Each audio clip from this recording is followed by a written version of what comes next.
Rangkuman pengantar ilmu hukum dari buku R. Suroso. Bagian 1. Hukum sebagai objek ilmu hukum. Bab 1. Pengertian tentang pengantar ilmu hukum. Pengertian dari segi pengantar. Pengantar ilmu hukum atau PIH terdiri dari kata pengantar dan ilmu hukum. Bila dikehendaki, ilmu hukum dapat dipecah lagi menjadi ilmu dan hukum. Jadi, PIH atau pengantar ilmu hukum merupakan basis mata pelajaran dasar yang tidak boleh ditinggalkan oleh mereka yang ingin mempelajari masalah dan cabang-cabang ilmu hukum. Pengertian dari segi ilmu hukum.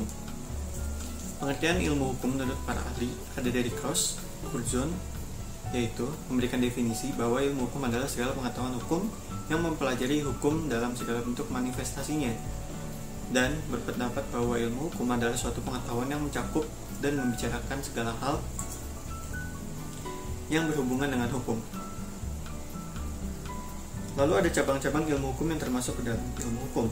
Di samping hal tersebut, beberapa penulis memberikan berbagai pandangannya mengenai bagian-bagian dari ilmu hukum. Di antaranya adalah J. van Apeldoorn, ada Lemaire, ada Belle Freud, dan ada Profesor Lee Van Hook. Dan mereka berpendapat bahwa bagian ilmu hukum terdiri dari sosiologi hukum, sejarah hukum, dan perbandingan hukum. Ada juga yang berpendapat bahwa ilmu hukum terdiri atas ilmu positif, sosiologi hukum, perbandingan hukum, dan sejarah hukum. Adapun pendapat pakar hukum dari Profesor Ed Subberti SH mengatakan bahwa pengantar ilmu hukum merupakan buku pelajaran yang paling sukar penulisnya. Ini berarti bahwa untuk memberikan batasan mengenai pengantar ilmu hukum adalah sulit. Oleh karenanya, untuk menjawab pertanyaan apakah pengantar ilmu hukum itu, dapat dilihat dari pendapat dari berbagai para hukum seperti Dr. Suejono Dirjosisworo yang menyatakan pengantar ilmu hukum kerap kali oleh dunia studi hukum dinamakan ensiklopedia hukum, yang merupakan pengantar atau introduction untuk ilmu pengetahuan hukum. Sekarang kita masuk ke bab 2, yaitu sejarah singkat pengantar ilmu hukum. Di sejarah singkat ini, pengantar ilmu hukum berasal dari terjemahan bahasa Belanda. Dengan istilah ini dipakai pada tahun 1920 yang dimasukkan dalam Over Onderwijswet, Undang-Undang Perguruan Tinggi Belanda. Istilah ini sebenarnya sudah dipergunakan di Jerman pada akhir abad 19 dan permulaan abad 20. Di Indonesia, pengantar ilmu hukum sudah dikenal sejak tahun 1924 dengan didirikannya Sekolah Tinggi Hukum Rijkshogeschool di Jakarta. Sedangkan istilah pengantar ilmu hukum dipergunakan untuk pertama kalinya di Universitas Gadjah Mada, ada UGM, yang berdiri pada tanggal 3 Maret 1946. Lalu kita masuk ke bab 3, yaitu peran dan fungsi pengantar ilmu hukum. Peran dan fungsi pengantar ilmu hukum yaitu memberikan introduksi, berusaha menjelaskan keadaan. Yang ketiga, ada memperkenalkan ilmu hukum. Yang keempat, ada merupakan dasar dalam rangka studi hukum. Yang kelima, adalah mengkualifikasi mata pelajaran pendahuluan pembukaan ke arah ilmu pengetahuan hukum pada tingkat persiapan. Lalu ada bukti-bukti pentingnya peran dan fungsi hukum. Yang pertama, dari segi sejarahnya. Yang kedua, di Indonesia, pengantar ilmu hukum dijadikan kurikulum oleh Sekolah Tinggi Hukum yang didirikan di Jakarta pada tahun 1942. Yang ketiga, pada waktu Universitas Gadjah Mada atau UGM berdiri pada tanggal 3 Maret 1946, untuk pertama kalinya dipergunakan istilah pengantar ilmu hukum. Yang keempat, adanya surat keputusan Menteri Pendidikan dan Kebudayaan tanggal 30 Desember 1973 nomor 198 U tahun 1973. Dan yang terakhir, ada menurut keputusan Kopertis atau Koordinator Perguruan Tinggi Swasta, pengantar ilmu hukum merupakan mata kuliah ujian negara. Lalu kita masuk ke bab 4. Ke bab 4, kedudukan pengantar ilmu hukum di antara ilmu sosial lainnya, yaitu ditinjau dari segi ilmu sosialnya, ditinjau dari segi disiplin hukum. Ditinjau dari segi disiplin hukum bisa dilihat dari filsafat hukumnya dan politik hukumnya. Lalu kita masuk ke bab 5, metode pendekatan dalam mempelajari pengantar ilmu hukum. Yang pertama, ada pengantar ilmu hukum adalah sarana memperkenalkan ilmu hukum. Yang kedua, ilmu hukum mempelajari dari segi ilmiahnya secara sentral dan universal. Yang ketiga, dengan menggabungkan pengetahuan ringkas mengenai keseluruhan acara dengan pengetahuan mendalam tentang tiap-tiap bagian dari acara itu, saling isi-mengisi. Dan yang keempat, dari segi lain, belajar tentang pengantar ilmu hukum berjalan seret dan kurang menarik karena yang dibicarakan adalah ilmu hukum secara global dan jarang ditemui dalam praktik. Lalu kita masuk ke bab yang ke-6, persyaratan sebagai dosen pengantar ilmu hukum. Persyaratan ini pertama kali diungkapkan oleh Profesor Dr. Ahmad Sanusi SH dalam bukunya di Pengantar Ilmu Hukum, dan PTNI mengungkapkan seorang dosen pengantar ilmu hukum harus memenuhi syarat-syarat tersendiri, antara lain harus menguasai bahan-bahan, memahami syarat-syarat pedagogis, mempunyai kemampuan untuk menarik serta membangkitkan semangat mahasiswa, mampu dan berani mempopularitaskan acara kuliahnya, dan yang terakhir memberi petunjuk kepada mahasiswa agar untuk pelajaran selanjutnya dapat belajar menurut caranya sendiri. Lalu kita masuk ke bab yang ke-7, hakikat daripada pengantar ilmu hukum. Yang pertama, pengantar ilmu hukum merupakan suatu mata pelajaran yang menjadi pengantar dan petunjuk jalan bagi siapapun yang ingin mempelajari ilmu hukum dari dasarnya. Yang kedua, sebagai suatu mata pembelajaran, pengantar ilmu hukum memberikan dan menanamkan pengertian dasar mengenai arti, permasalahan, dan persoalan di bidang hukum. Yang ketiga, pengantar ilmu hukum memberikan gambaran-gambaran dan dasar yang jelas mengenai sendi-sendi utama hukum itu sendiri. Dan yang keempat, karena pengantar ilmu hukum merupakan mata pelajaran dasar, maka bagi mereka yang ingin mempelajari ilmu hukum harus menguasai mata pelajaran pengantar ilmu hukum terlebih dahulu. Lalu kita masuk ke bab yang ke-8, yaitu ruang lingkup pembahasan oleh pengantar ilmu hukum. Itu ada hukum sebagai objek ilmu, ada ilmu hukum sebagai norma hukum, ada ilmu hukum sebagai ilmu pengetahuan, ada ilmu hukum sebagai ilmu kenyataan. Dan sekarang kita masuk ke bab bagian kedua, yaitu hukum sebagai objek ilmu hukum. Pada bab yang ke-9 tentang pengertian tentang hukum. Arti hukum dari segi etimologi. Hukum. Kata hukum berasal dari bahasa Arab yang merupakan bentuk tunggal. Kata jamaknya adalah alkas yang diambil alih dalam bahasa Indonesia menjadi hukum. Di dalam pengertian hukum terkandung pengertian bertalian erat dengan pengertian yang dapat melakukan paksaan. Lalu ada reg. Reg berasal dari rectum, bahasa Latin, yang mempunyai arti bimbingan atau tuntunan atau pemerintah. Lalu ada kata lus. Kata lus berasal dari bahasa Latin yang berarti hukum. Juga berasal dari bahasa Latinnya itu lubere, artinya mengatur atau memerintah. Lalu ada kata lex, yang itu kata terakhir, berasal dari bahasa Latin dan berasal dari kata lesere, yang berarti mengumpulkan orang-orang untuk diberi perintah. Lalu ada definisi hukum oleh berbagai pakar, yaitu dari Profesor Bors, ada Profesor Van Kan, ada Profesor Appledorn, ada W. Levensbergen, ada Kantorowicz, dan mereka mengungkapkan bahwa definisi hukum menurutnya merupakan keseluruhan tentang peraturan bagi setiap perbuatan manusia dalam kehidupan masyarakat di mana pelaksanaannya dapat dipaksakan dengan tujuan untuk memperoleh keadilan. Juga hukum adalah keseluruhan peraturan hidup yang bersifat memaksa untuk melindungi kepentingan manusia di dalam masyarakat. Lalu kita masuk ke dalam hukum dalam berbagai arti. Di awal sudah diberikan penjelasan tentang arti hukum secara etimologis. Di sini akan membahas hukum menurut pandangan masyarakat yang meliputi hukum sebagai keputusan penguasa, hukum dalam arti petugas, hukum dalam arti sikap tindak, hukum dalam arti gejala sosial, hukum dalam arti kaidah, hukum dalam arti disiplin, hukum dalam arti ilmu hukum, dan hukum dalam arti tata hukum. Di sini dijelaskan sebagai keputusan penguasa, hukum merupakan serangkaian peraturan-peraturan yang tertulis seperti Undang-Undang Dasar, Undang-Undang, keputusan Presiden, peraturan pemerintah, keputusan Menteri, serta peraturan daerah. Peraturan-peraturan tersebut diciptakan oleh pihak yang berwenang. Lalu di sini dianggap hukum adalah para petugas penegak hukum, mereka terutama orang awam yang istilahnya man in the street, melihat para petugas polisi, jaksa, dan hakim sebagai hukum, karena dalam kenyataannya para petugas penegak hukum tersebut yang memang menghukum orang yang bersalah.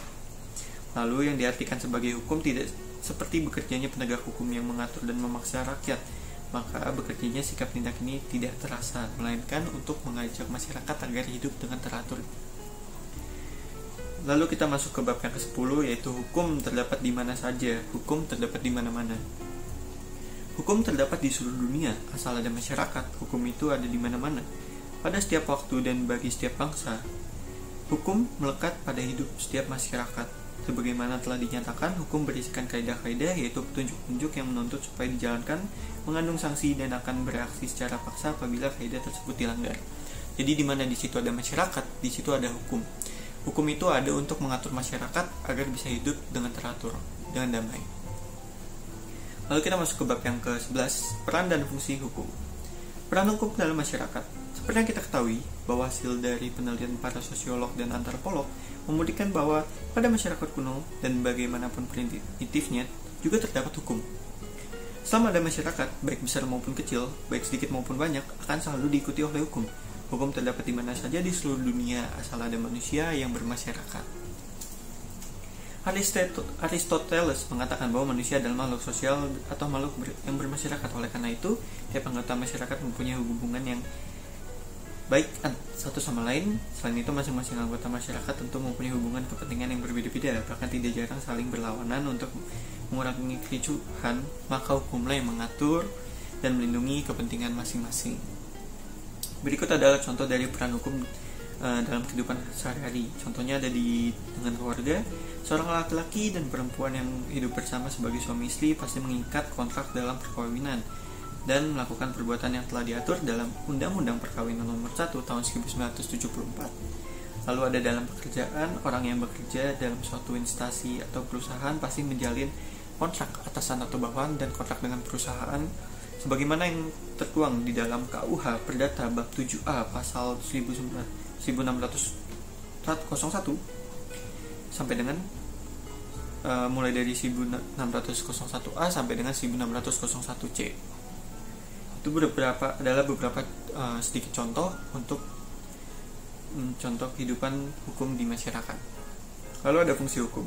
Fungsi hukum yaitu ada sebagai alat pengantar, tata tertib, sebagai sarana untuk mewujudkan keadilan sosial, sebagai penggerak pembangunan, fungsi kritis hukum, dan juga ada syarat-syarat agar fungsi hukum dapat terlaksana dengan baik. Agar fungsi hukum dapat terlaksana dengan baik, maka para penegak hukum dituntut kemampuannya untuk melaksanakan dan menerapkan hukum dengan baik. Misalnya, menafsirkan hukum sesuai dengan keadilan dan posisi masing-masing. Bila perlu, diadakan penafsiran analogis penghalusan hukum atau memberi ungkapan a contrario. Lalu kita sekarang akan masuk ke bab 12, yaitu tujuan hukum. Mengingat banyaknya berbagai pendapat yang berbeda-beda tentang tujuan hukum, maka untuk mengatakan secara tegas apakah tujuan hukum itu adalah sulit. Beberapa pendapat para ahli berpendapat, dimulai dari Dr. Wirjono Projodikoro, ada Profesor Subekti, ada Profesor Appledorn, ada Aristoteles, ada Jeremy Bentham, ada Mr. Freud, dan ada Profesor Van Kant. Mereka menuliskan bahwa tujuan hukum adalah mengadakan keselamatan, kebahagiaan, dan tata tertib masyarakat. Ada juga yang berpendapat bahwa hukum tidak hanya mencarikan keseimbangan antara berbagai kepentingan yang bertentangan satu sama lain, akan tetapi juga untuk mendapatkan keseimbangan tuntunan keadilan tersebut dengan ketertiban atau kepastian hukum. Ada juga yang berpendapat bahwa tujuan hukum adalah untuk mengatur tata tertib dalam masyarakat secara damai dan adil. Lalu ada peraturan-peraturan umum mengenai keadilan tentang disinggung oleh Algemene Regels. Agar didapatkan pandangan yang lebih jelas, berikut adalah contohnya. Yang pertama ada Algemene Regels yang dapat dipandang kurang adil. Contohnya pasal 330 Jo, pasal 1330 KUHP Perdata yang berasal dari Burgerlijk Wetboek yang berbunyi, belum cukup umur, belum dewasa adalah belum mencapai umur genap 21 tahun dan belum melangsungkan pernikahan. Yang kedua, ada Algemene Regels yang harus ditafsirkan hakim. Contohnya adalah itikat baik pada pasal 1338 ayat 3 KUH Perdata yang berbunyi, perjanjian harus dilaksanakan dengan itikat yang baik. Lalu kita akan berbicara tentang keadilan. Berbicara tentang keadilan, Aristoteles dalam tulisannya Rhetorica membedakan keadilan dalam dua macam, yaitu keadilan distributif atau justitia distributif, dan ada keadilan kumulatif. Lalu kita akan masuk ke bab ke-13, yaitu hukum ditaati oleh orang, ketaatan pada hukum. Terlepas dari adanya sanksi, secara sadar atau tidak, pada umumnya orang menaati hukum yang ada. Menurut Urquhart, hukum ditaati orang karena bermacam-macam sebab. Yang pertama, karena orang merasakan bahwa peraturan itu dirasakan sebagai hukum. Yang kedua, karena ia harus menerimanya supaya ada rasa ketentraman. Yang ketiga, karena masyarakat mengetakinya. Dan yang terakhir, karena adanya paksaan. Lalu, hukum ditaati orang karena hukum itu bersifat memaksa. Beberapa teori aliran lain menyebabkan mengapa hukum itu ditaati oleh orang-orang. Lalu kita akan masuk ke bab ke-14, yaitu kodifikasi dan pengembangan hukum. Apa itu kodifikasi? Kodifikasi hukum adalah pembukuan hukum dalam suatu himpunan undang-undang dalam materi yang sama. Mengapa tumbuh kodifikasi hukum? Secara nasional, tidak terdapat kesatuan hukum dan kepastian hukum, karena masing-masing daerah memakai hukumnya sendiri-sendiri yang berbeda-beda antara yang satu dengan yang lain. Perkembangan kodifikasi hukum. Dengan adanya kode sivil atau kode Napoleon, timbullah anggapan bahwa pertama, seluruh permasalahan hukum sudah tertampung dalam suatu undang-undang, yaitu undang-undang nasional. Yang kedua, di luar undang-undang tidak ada hukum. Hakim hanya melaksanakan undang-undang yang berlaku di seluruh negara. Anggapan tersebut merupakan aliran yang dinamakan aliran legisme positifme atau positifme. Perundang-undangan dengan pedoman di luar undang-undang tidak ada hukum. Lalu ada aliran-aliran hukum yang timbul. Kemudian, yang pertama ada aliran Freirechtler, yaitu aliran hukum bebas. Ajaran ini timbul pada tahun 1840 karena ajaran legisme dianggap tidak dapat memenuhi kebutuhan masyarakat. Lalu ada aliran Rechtfinding, aliran penemuan hukum. Aliran ini mempergunakan undang-undang dan hukum di luar undang-undang. Lalu kita akan masuk ke bab 15, yaitu aliran-aliran atau praktik hukum. Yang pertama ada aliran legisme, seperti yang tadi sudah dibahas. Aliran ini berpendapat bahwa satu-satunya hukum adalah undang-undang. Di luar undang-undang tidak ada hukum. Di dalam aliran legisme, hakim hanya merupakan sub-sub otomat dan memutuskan perkara hanya didasarkan pada undang-undang saja. Lalu ada aliran hukum bebas. Aliran ini bertolak belakang dari aliran legisme. Akhirnya aliran hukum bebas ini dilatar belakangi oleh melihat kekurangan dari aliran legisme yang ternyata tidak dapat memenuhi kebutuhan yang mengatasi persoalan-persoalan baru. Aliran ini merupakan aliran bebas yang hukumnya tidak dibuat oleh badan legislatif dan menyatakan bahwa hukum terdapat di luar undang-undang juga. Lalu ada aliran penemuan hukum. Aliran ini merupakan aliran antara legisme dan hukum bebas. Aliran ini berpegang pada undang-undang tetapi tidak seketat aliran legisme. Tugas hakim dalam aliran penemuan hukum adalah menyelaraskan undang-undang dengan keadaan masyarakat yang nyata dan bila perlu menambah undang-undang ini dengan disesuaikan dengan asas keadaan masyarakat. Lalu ada aliran yang berlaku di Indonesia. Indonesia mempergunakan aliran penemuan hukum. Ini berarti bahwa hakim dalam memutuskan perkara berpegang pada undang-undang dan hukum lain. Sekarang kita masuk ke bab yang ke-16, yaitu terbentuknya hukum. Terbentuknya hukum itu dimulai dari kebiasaan yang mudah yang dirasakan sebagai kewajiban untuk bersikap, tindak, dan kemudian mendapat sanksi apabila tidak melaksanakan apa yang telah ditentukan oleh kebiasaan tersebut. Yang pertama ada pembentukan hukum di Inggris. Hukum di Inggris berasal dari kebiasaan dalam masyarakat yang dikembangkan oleh pengadilan. Hukum ini dinamakan common law. Perkembangan ini dimulai pada tahun 1066 sewaktu Inggris dijajah oleh bangsa Normandi. Pembentukan hukum di Indonesia. Dengan versi yang lebih khas, hukum di Indonesia tumbuh dari kebiasaan dalam masyarakat yang dikenal sebagai hukum adat.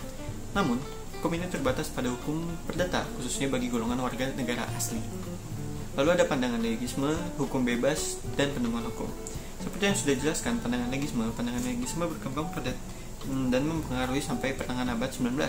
Menurut pandangan legisme, hukum hanya terbentuk oleh perundang-undangan dan di luar undang-undang tidak ada hukum. Adapun pandangan hukum bebas, pandangan ini menyatakan bahwa hukum hanya terbentuk oleh peradilan. Pandangan ini menitik beratkan pada kegunaan sosial. Lalu ada pandangan penemuan hukum. Pandangan ini menyatakan bahwa hukum terbentuk melalui beberapa cara. Pertama, karena pembentukan undang-undang yang membuat aturan-aturan hukum, hakim harus menerapkan undang-undang. Lalu kita akan masuk ke bab yang ke-17, penafsiran hukum. Yang pertama ada macam-macam cara penafsiran, yaitu dalam pengertian subjektif dan objektif, lalu dalam pengertian sempit dan luas. Dalam pengertian subjektif dan objektif, dalam pengertian subjektif apabila ditafsirkan seperti yang dikehendaki oleh pembuat undang-undang, sedangkan dalam pengertian objektif apabila penafsiran lepas daripada pendapat pembuat undang-undang dan sesuai dengan adat bahasa sehari-hari. Kalau dalam pengertian sempit dan luas, dalam pengertian sempit yaitu apabila dalil yang ditafsirkan diberi pengertian yang sangat dibatasi, sedangkan dalam arti secara luas yaitu apabila dalil ditafsirkan diberi pengertian seluas-luasnya. Lalu ada metode penafsiran. Macam-macam metode penafsiran, ada tata bahasa, ada sejarah yang mengikuti penafsiran, sistem dari peraturan atau perundang-undangan, keadaan masyarakat, otentik, dan yang terakhir ada perbandingan. Lalu ada cara penerapan metode penafsiran.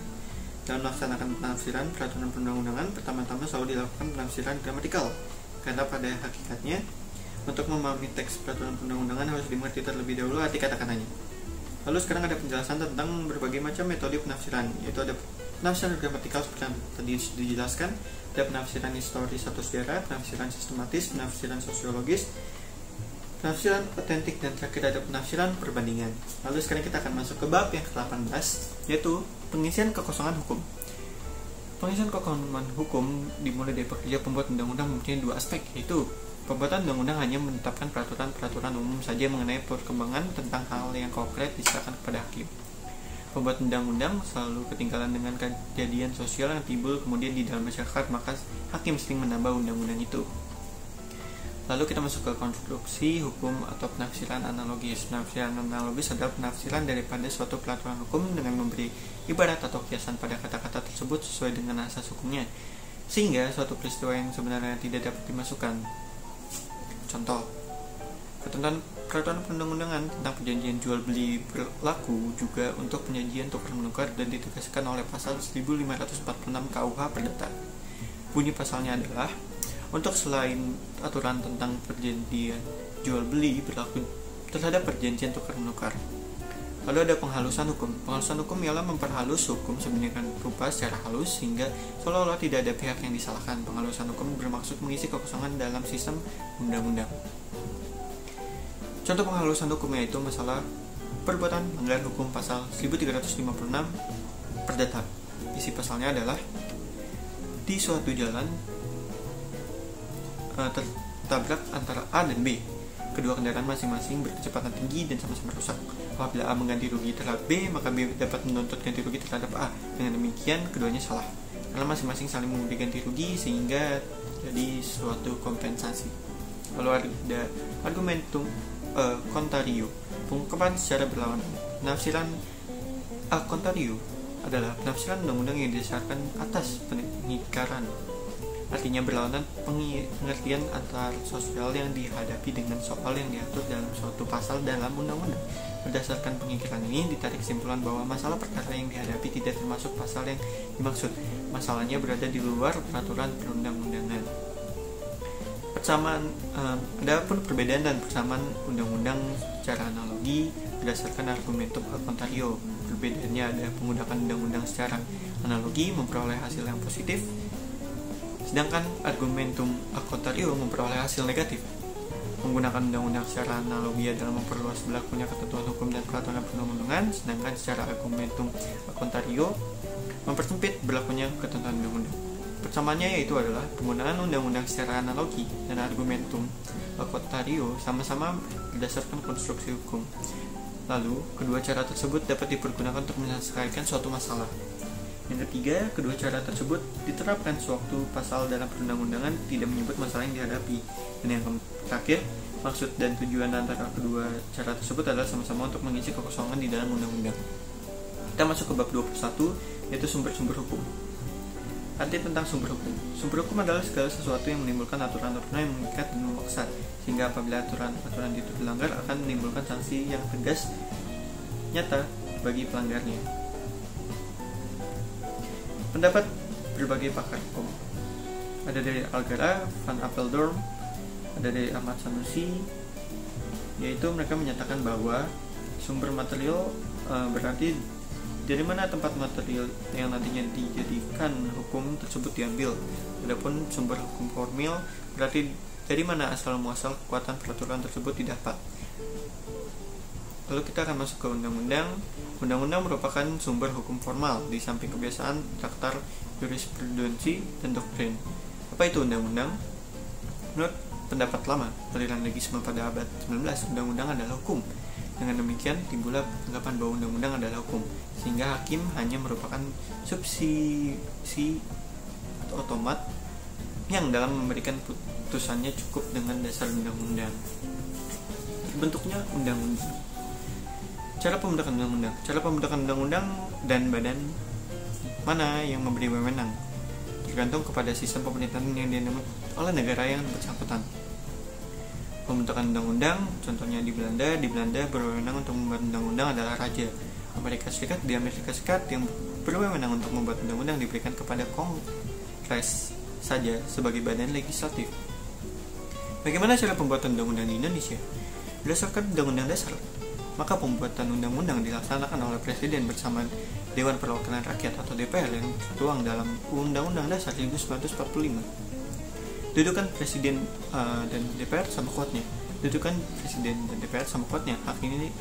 Hal ini terlihat dari pasal-pasal dalam Undang-Undang Dasar 1945 yang berbunyi sebagai berikut. Pasal 5. Presiden memegang kekuasaan untuk membentuk undang-undang dengan persetujuan DPR. Pasal 20, tiap undang-undang mengendaki persetujuan DPR. Dan pasal 20 ayat 1, Presiden dan anggota DPR sama-sama berhak mengambil inisiatif. Dan masih banyak undang-undang yang berkaitan dengan kerja sama Presiden dan DPR untuk membuat undang-undang. Dari uraian tersebut disimpulkan bahwa kedudukan Presiden dan DPR sama kuatnya. Yang dibicarakan di sini adalah mengenai masalah pembuatan undang-undang. Presiden dan DPR sama-sama menjadi kunci dari pembentukan undang-undang. Lalu kita akan masuk ke kebiasaan. Beberapa pengertian tentang kebiasaan. Menurut Profesor Dr. Sudikno dalam bukunya Mengenal Hukum pada tahun 1986 halaman 80 menjelaskan, kebiasaan adalah tindakan menurut pola tingkah laku yang tetap, ajib, lazim, normal, atau adat dalam masyarakat atau pergaulan hidup tertentu, seperti pergaulan desa yang luas sekalipun masyarakat negara berdaulat. Setiap daerah, setiap golongan mempunyai kebiasaan sendiri-sendiri yang berbeda satu sama lain. Lalu kita masuk ke hukum kebiasaan. Kebiasaan adalah perbuatan manusia yang dilakukan berulang-ulang mengenai hal tingkah laku kebiasaan yang diterima oleh suatu masyarakat sehingga masyarakat itu beranggapan suatu hal harus dilakukan. Lalu kita masuk ke kebiasaan sebagai sumber hukum. Di Indonesia, kebiasaan itu diatur dalam beberapa undang-undang, yakni pasal 15 AB, pasal 1339 KUH Perdata, pasal 1347 KUHP, pasal 1346 KUHP, pasal 1571 KUHP, dan pasal 22 AB, terakhir pasal 14 Undang-Undang Nomor 14 Tahun 1970. Perbandingan antara hukum kebiasaan dan undang-undang, yaitu ada kelemahan hukum kebiasaan. Hukum kebiasaan tidak tertulis sehingga tidak dapat dirumuskan secara cepat. Tidak menjamin kepastian hukum dan seringkali menyulitkan bercara karena hukum kebiasaan mempunyai sifat aneka ragam.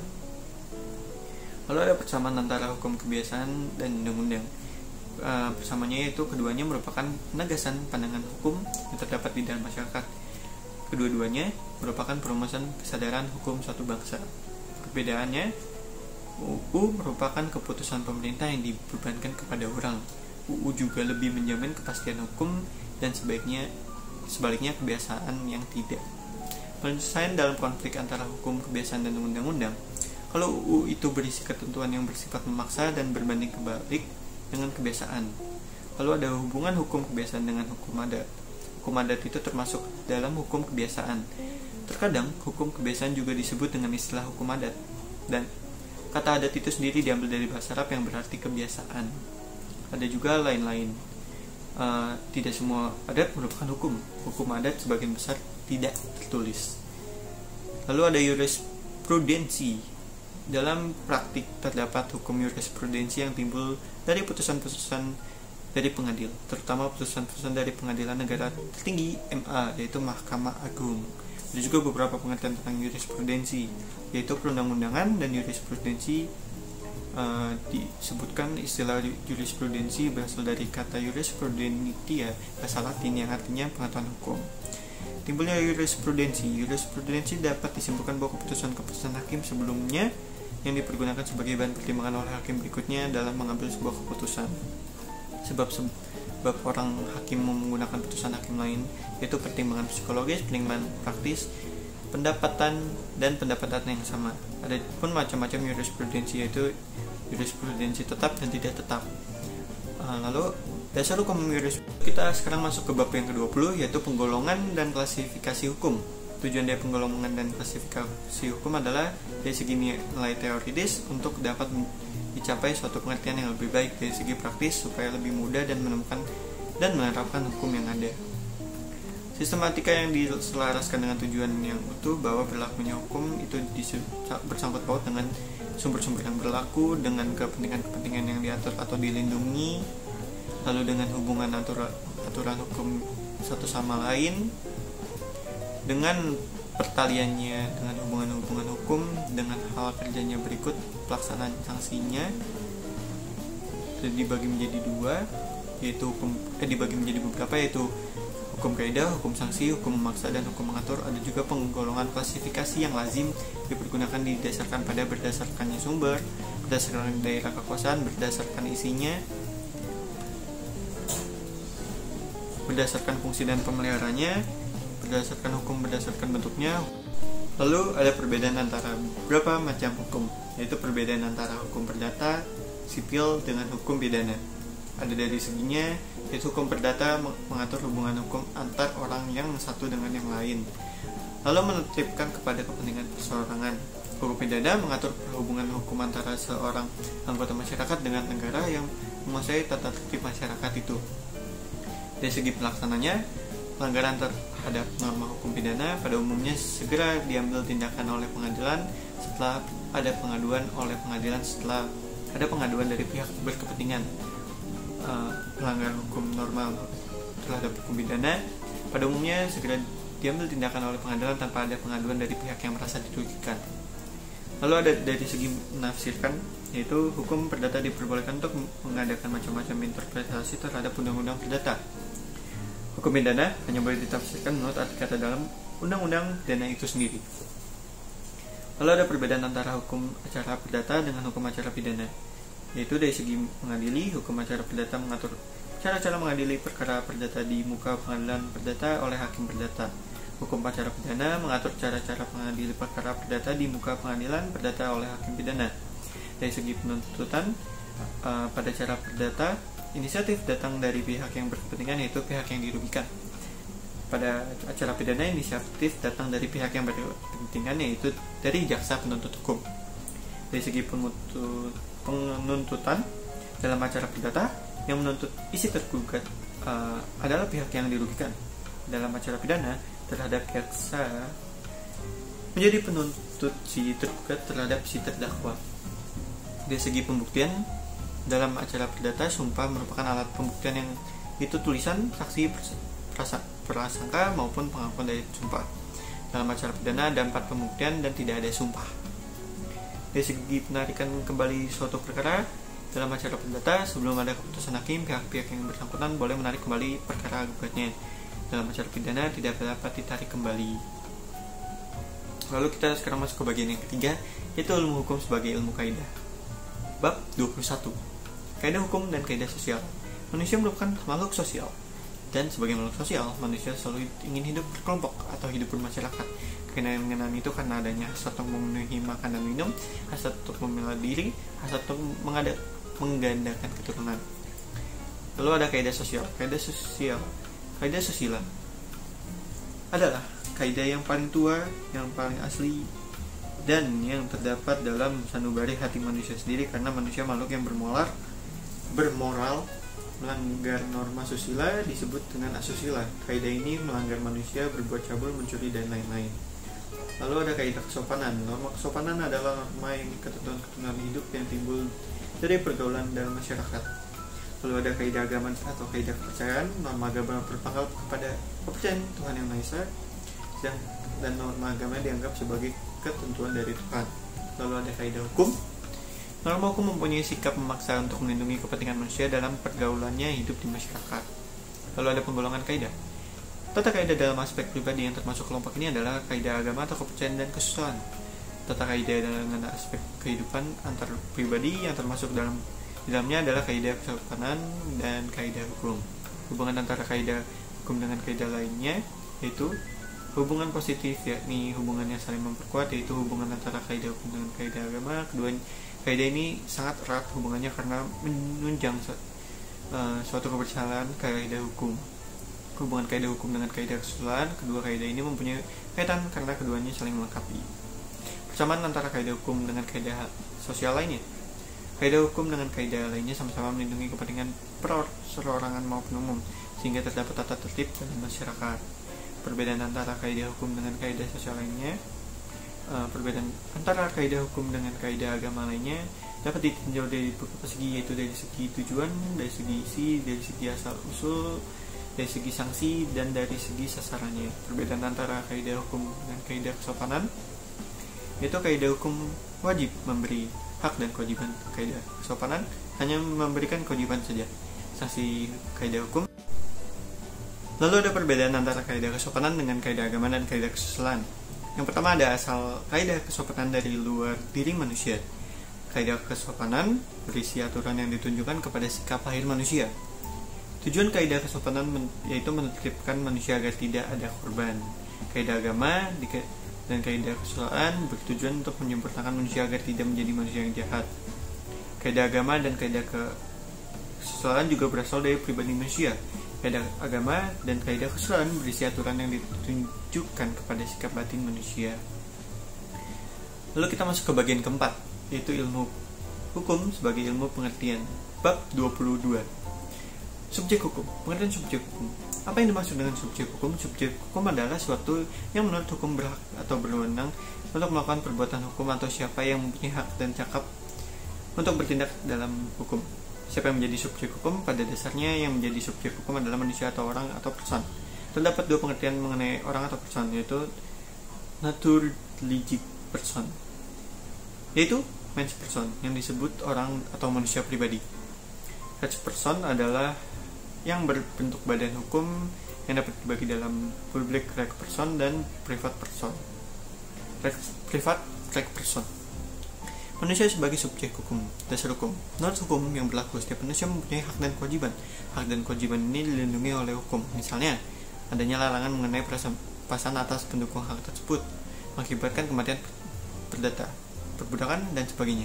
Larangan kematian perdata ini dicantumkan dalam pasal 3 KUHP Perdata dan pasal 15 Undang-Undang Dasar ayat 2 yang berbunyi, tidak suatu hukum pun mengakibatkan kematian perdata atau kehilangan semua hak warga negara.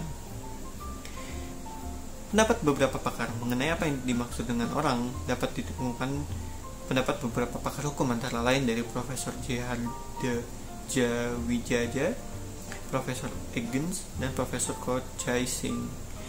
Mereka mengungkapkan bahwa orang merupakan pengertian terhadap manusia. Juga diungkapkan dimaksud orang adalah manusia dengan badan hukum.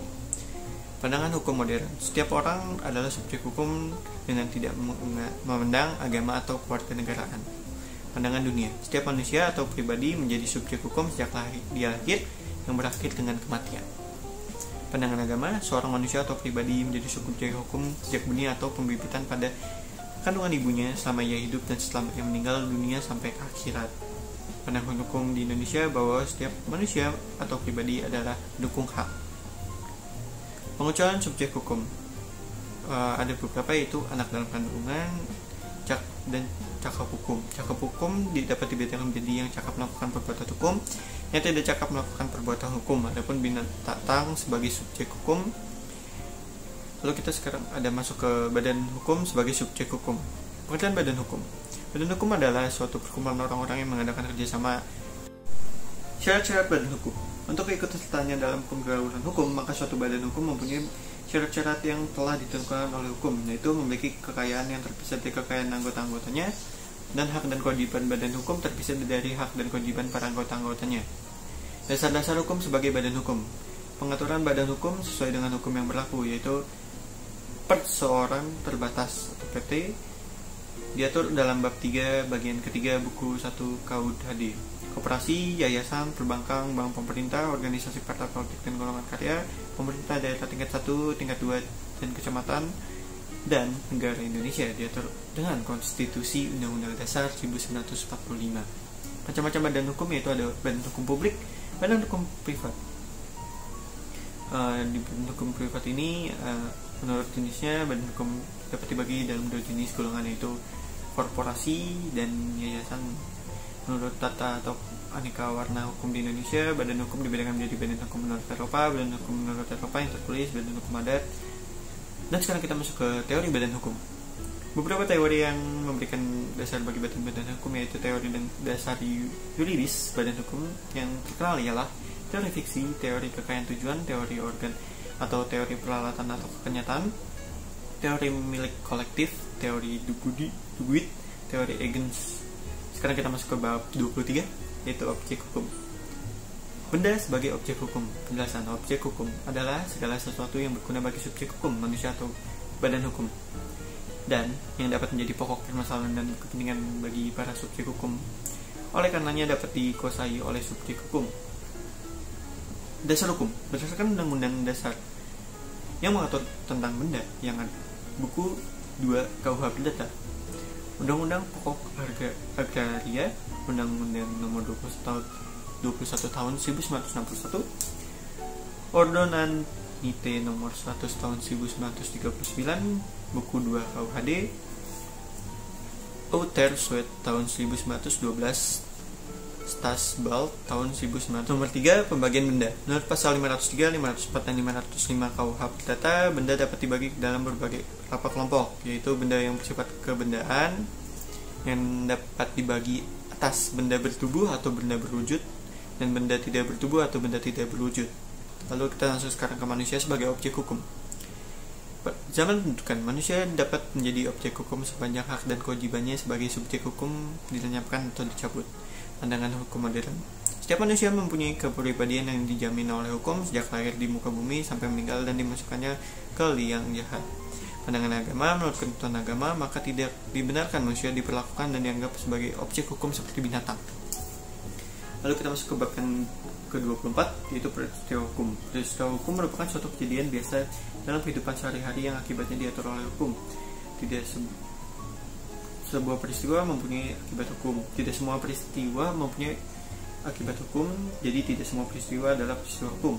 Bermacam-macam peristiwa hukum. Peristiwa hukum dapat dibagi dalam berbagai golongan, yaitu peristiwa hukum menurut dan peristiwa hukum melanggar hukum, peristiwa hukum tunggal, dan peristiwa hukum majemuk. Lalu ada peristiwa hukum sepintas dan peristiwa terus-menerus, ada peristiwa hukum positif dan peristiwa hukum negatif. Lalu ada skema peristiwa hukum menotisinya, yaitu perbuatan subjek hukum. Perbuatan hukum adalah segala perbuatan yang akibatnya diatur oleh hukum, karena akibat tersebut dapat dianggap menjadi kehendak dari yang melakukan perbuatan itu. Perbuatan ini dibagi ke dalam perbuatan hukum yang bersifat sederhana, perbuatan hukum yang bersifat tidak sederhana. Perbuatan hukum yang bukan perbuatan hukum dibagi menjadi perbuatan yang tidak dilarang oleh hukum, seperti perwakilan sukarela, pembayaran yang tidak tertuang. Lalu dibagi menjadi perbuatan yang dilarang oleh hukum. Yang dimaksud dengan yang dilarang oleh hukum ialah semua perbuatan yang bertentangan dengan dan melanggar hukum. Lalu ada peristiwa dan perbuatan yang bukan perbuatan hukum. Peristiwa hukum yang bukan karena perbuatan manusia atau karena perbuatan lainnya dibedakan ke dalam 3 bagian, yaitu kepailitan dan kedaluarsa, perkembangan fisik kehidupan manusia, dan kejadian-kejadian lainnya.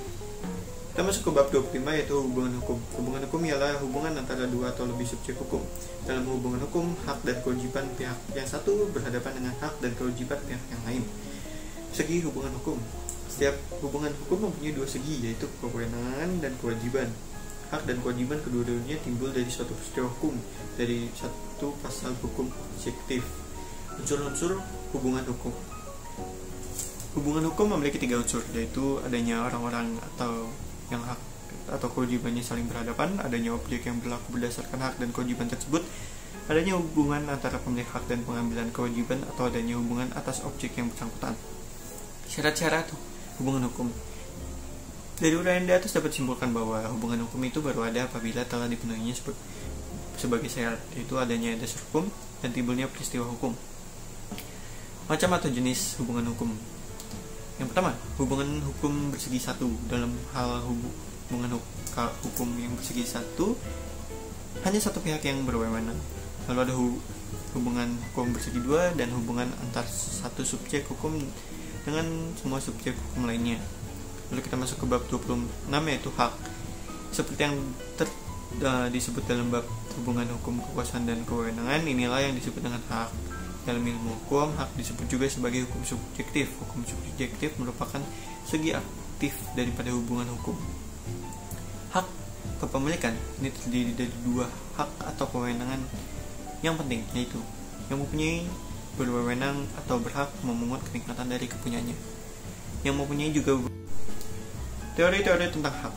Ada teori yang menganggap hak sebagai kepentingan yang terlindungi, ada teori yang menganggap hak sebagai suatu kehendak yang diperlengkapi dengan kekuatan. Ada di samping kedua teori tersebut masih terdapat teori gabungan mencoba bersatukan unsur-unsur kehendak kepentingan dalam pengertian hak dari Appledorn, Utrecht, dan Lemaire, yaitu menurutnya adalah hak atau suatu kekuatan yang diatur oleh hukum, dan kekuasaan ini berdasarkan kesusilaan dan tidak hanya kekuatan fisik saja.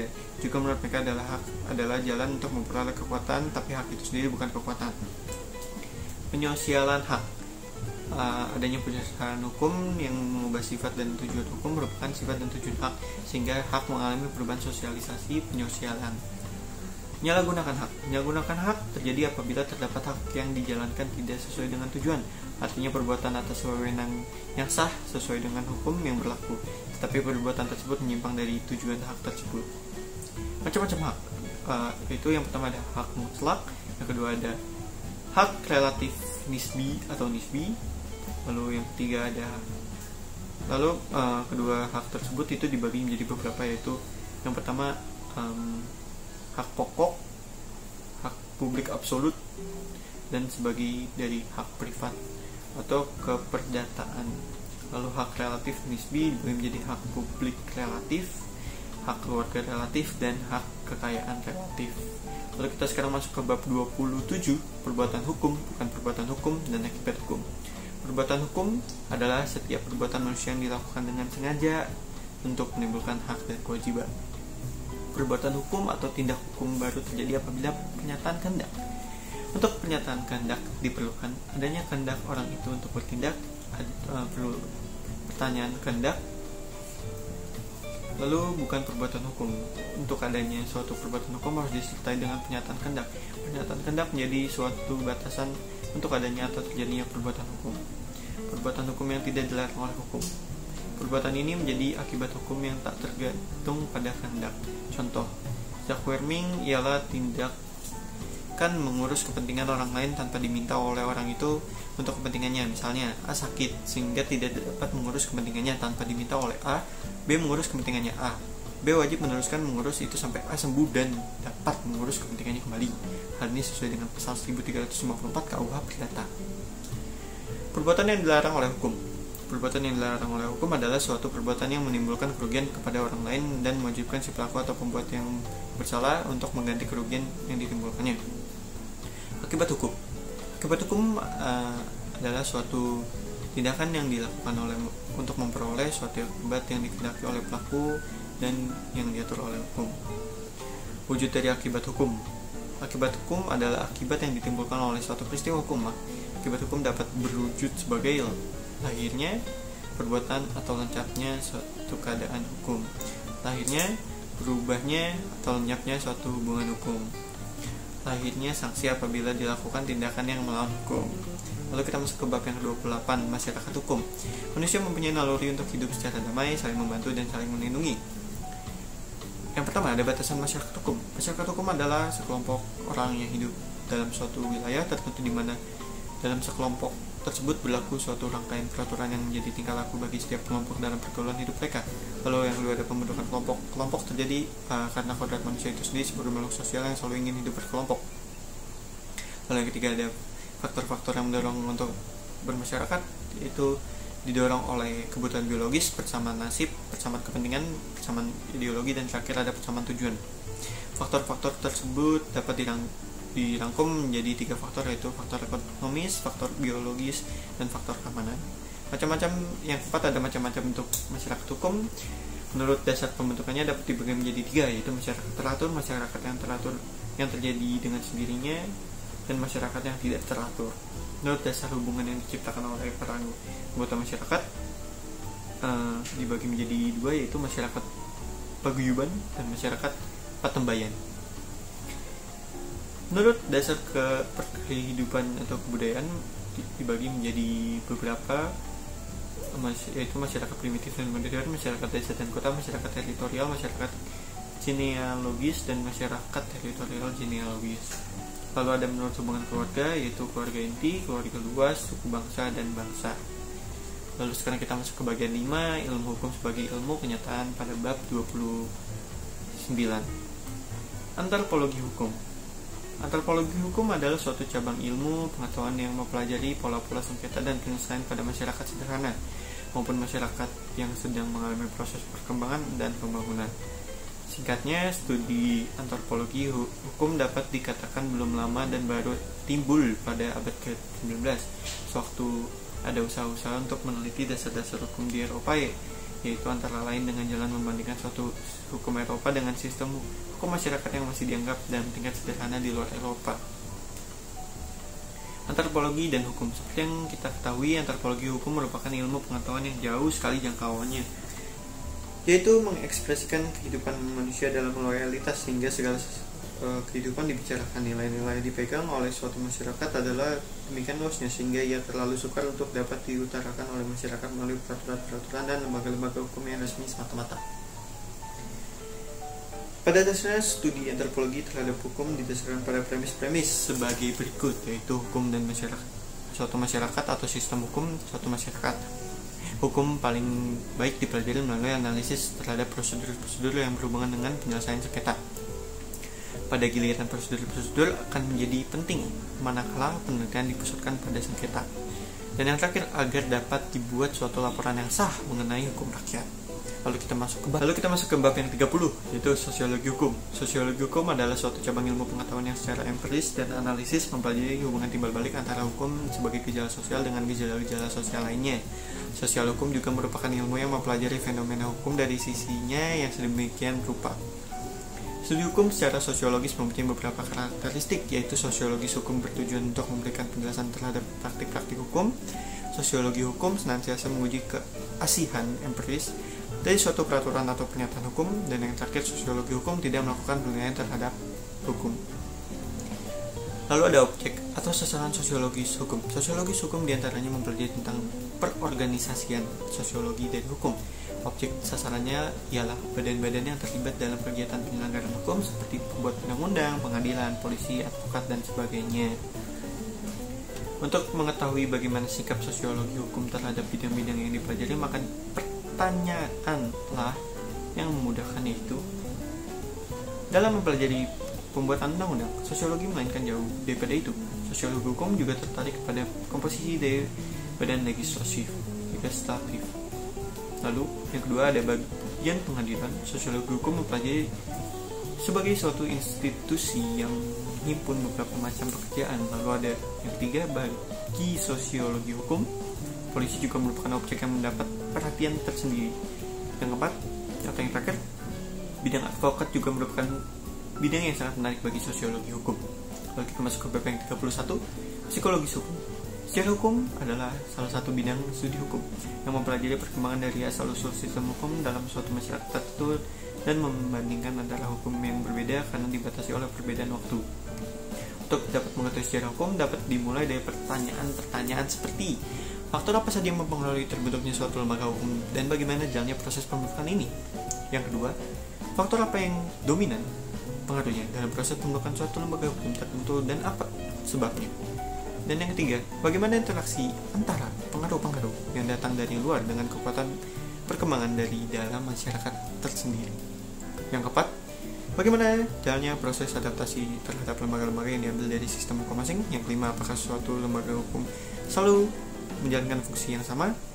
Dan yang keenam itu pertanyaan yang lainnya atau sebagainya yang bisa kita buat sendiri. Lalu peran dan fungsi sejarah hukum. Seperti yang telah dijelaskan di awal, bahwa sejarah hukum merupakan salah satu bidang studi hukum yang mempelajari perkembangan dan asal-usul sistem hukum, mengungkap fakta dan membandingkan antara hukum yang lampau dengan hukum yang sekarang ataupun yang akan datang. Di samping itu, sejarah hukum juga mempunyai kegunaan, yaitu sejarah hukum dapat memberikan pandangan yang luas bagi kalangan hukum. Hukum sebagai kaidah merupakan patokan perlakuan atau sikap tindak yang sepantasnya. Yang ketiga, sejarah hukum juga berguna dalam praktik hukum.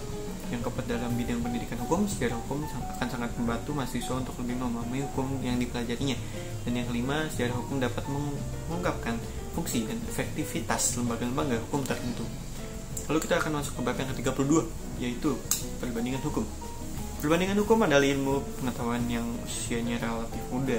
Jika dilihat dari sejarahnya, kita ketahui bahwa perbandingan hukum sejak dulu sudah dipergunakan orang, tetapi baru secara insidental. Perbandingan hukum lebih diperlukan karena beberapa hal, yaitu dengan perbandingan hukum kita dapat mengetahui jiwa serta pandangan hidup bangsa lain termasuk hukumnya. Dengan saling mengetahui hukumnya, sengketa adalah kesalahpahaman dapat dihindari. Pengertian perbandingan hukum, itu ada perbandingan hukum sebagai metode penelitian. Pada hakikatnya perbandingan hukum adalah suatu metode penelitian yang bukan hanya suatu ilmu hukum dengan mempergunakan metode membanding-bandingkan hukum yang satu dengan hukum yang lainnya. Perbandingan hukum dapat mengarah ke dalam beberapa bidang, yaitu sejarah hukum, sosiologi hukum, bidang filsafat hukum. Lalu sekarang kita masuk ke perbandingan hukum sebagai ilmu pengetahuan. Kalau perbandingan hukum sebagai metode perbandingan dalam penelitiannya hanya sampai pada penemuan perbedaan dan persamaan, maka perbandingan hukum sebagai ilmu pengetahuan maka lebih jauh. Dengan demikian, lewat ilmu perbandingan hukum dapat diketahui beberapa hal, yaitu bahwa dalam sistem hukum yang sama pun masih terdapat perbedaan. Yang kedua, bahwa untuk menyelesaikan suatu masalah hukum yang sama, cara menyelesaikannya belum tentu sama.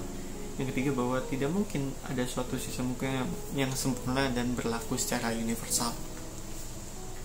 Lalu tujuan daripada perbandingan hukum.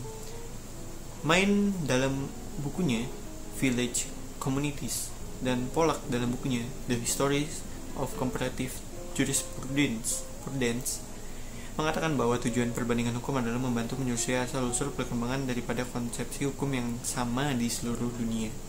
Lalu ada fungsi daripada perbandingan hukum, yaitu perbandingan teoritis daripada perbandingan hukum. Perbandingan hukum dalam perkembangan ilmu hukum dianggap sangat penting karena melalui perbandingan hukum dapat diketahui bahwa hukum yang dimiliki oleh suatu negara berbeda dengan hukum yang dimiliki oleh negara lain. Melalui perbandingan hukum dapat diketahui bahwa sistem hukum yang sama sekali berbeda dapat memperlihatkan persamaan dalam suatu konsep hukumnya. Dan yang terakhir, bahwa dalam melakukan perbandingan hukum dapat terarah ke bidang hukum lainnya. Fungsi praktis daripada perbandingan hukum, di samping bermanfaat bagi teori dan perkembangan ilmu hukum, perbandingan hukum juga sangat bermanfaat di praktik hukum, khususnya bagi applied research dan pembentukan hukum baru.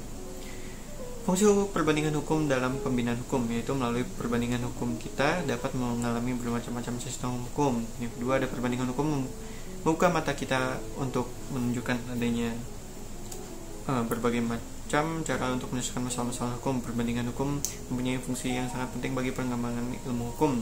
Yang keempat, adalah melalui perbandingan hukum kita dapat mendalami dan memperluas bidang ilmu pengetahuan hukum.